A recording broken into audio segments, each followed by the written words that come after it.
Hi House and Home, I'm Olivia Botrie of Dart Studio. Welcome to Project Derelict. We are at our project, which we call Operation Derelict. That is the name of this space. And we call it that because originally there was an old derelict cabin on this site that when our clients bought the property, it was just left to disrepair. And then the site from that old cottage called the Derelict turned into the site for the new cottage. This is one of the buildings on their cottage property. And the idea for this building, for the Derelict, is that it's the gathering place for everybody. Their kids are adults now, and some of them have kids of their own. And this is a multi-generational cottage property for everyone to be able to hang out together.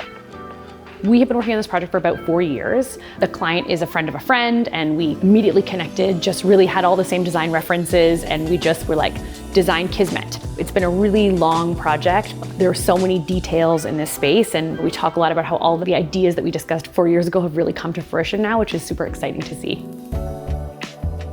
The idea with this building was that it's primarily for our clients, and so there's a big principal suite for them, and then there are also 4 motel suites, which we call the motel wing, that's through its own glass corridor, so it's a bit separated from the rest of the building. The whole building is a sprawling 1 floor with 1 second-story room that's like a little TV lounge area, but the idea is it looks like a bunch of smaller buildings connected through glass hallways. So it's not one big imposing structure, it reads as like a variety of smaller structures all clustered together along the shoreline. The center structure is really the main hub of everything. So we have our primary living room, which we call living room A, and then living room B that's adjacent to that, and then our huge kitchen, as well as our pantry behind it, the laundry room, the bar, the powder room, and the banquet area. That kitchen island is a beauty. She is enormous. I think it's like 14 to 16 feet long. It is a huge kitchen island. Getting the stone in here was interesting because it's such a large piece of stone. It's actually 2 pieces and the seam is completely invisible. The idea with this kitchen was really, it was the central hub. Frequently up here, it's groups of 20 plus. So we wanted a giant kitchen where you could prepare a meal for a huge group and everyone could really gather.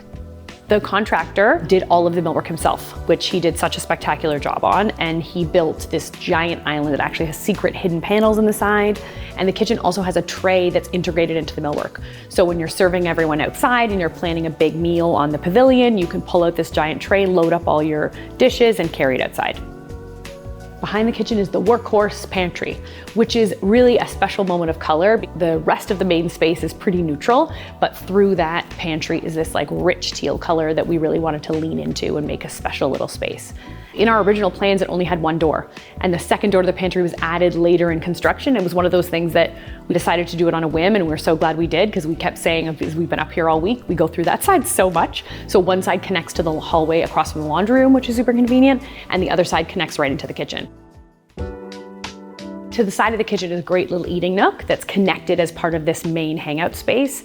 My client came up with the idea of doing the portrait wall, and we had talked about different ways to dress the paneling in there, and we had actually purchased a really large piece of art for there, but when we tried it, it just didn't work because the paneling is so beautiful and the 3 walls really feel like they needed to be treated the same. We don't know any of those people, but we have names and backstories for many of them. That's the banquet area, but there is also another dining room. So this one is more eating off the kitchen, and most of the time, if it's just our clients, they'll eat there. But if there's a bigger dinner, they would either eat outside of the pavilion or in the other dining area. Who doesn't love a swivel chair? Frankly, the older I get, the more I like to have my own chair instead of sitting on a sofa. Maybe I don't want to share, I don't know. We did this setup in the middle that is a beautiful round, kind of reminiscent of a rag rug, but it's actually wool.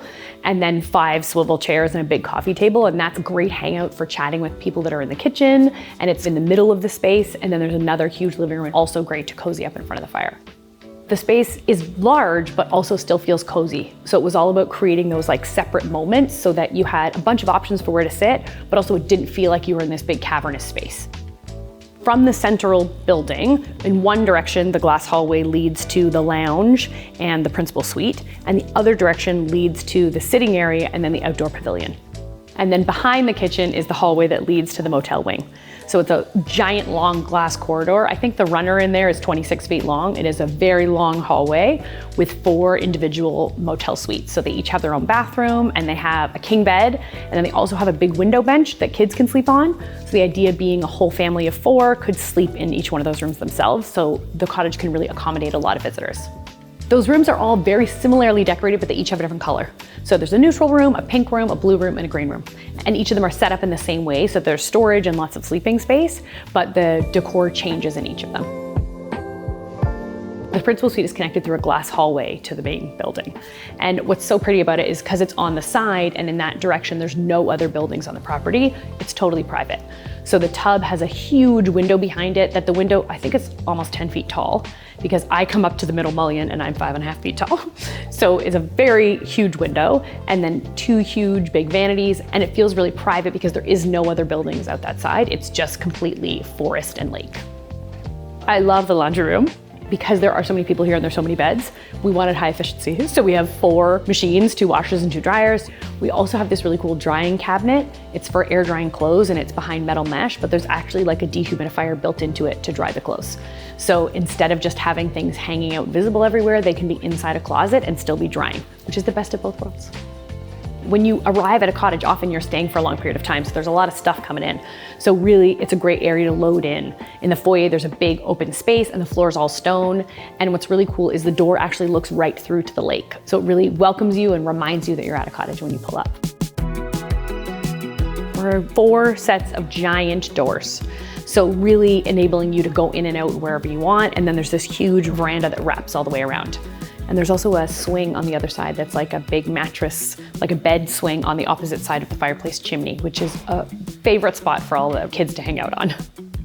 The idea with the landscaping is that it really looks like a natural meadow and it's really loose and free, which I think turned out so spectacularly. And it just really adds to this element, feeling like the building had been here for a while and all of this landscaping had grown up around it. Finish-wise, the shell of the building is pretty clean. Like the walls are white, the black windows, and we really want you to be seeing beyond. But then we worked really hard to add in layers in our styling and in our furniture to make it feel cozy and lived in. And my client loves vintage, so she's done so much purchasing of like little crockware and wooden boxes and all these collections throughout the space. Like in the kitchen, we have this awesome collection of pewter teapots. And all of that stuff really adds to the feeling of warmth and making it feel like a real family cottage and not like a brand new build. So although this is a new structure, there is a really lovely feeling of like warmth and relaxation here, which I think really adds to the ambiance. The client, I met her through a mutual friend and we have become friends. And my whole family is coming up next weekend with my kids and my husband. And my husband and I have been here a couple times. And it's pretty amazing to be able to spend time in a space that we worked so hard on. I think it helps you also develop as a designer because you learn more about like, oh, this was a great idea. Maybe this was something to tweak. So it's things like that that help you evolve and make your work better. So all of my clients have to invite me over to stay. That's what I'm saying.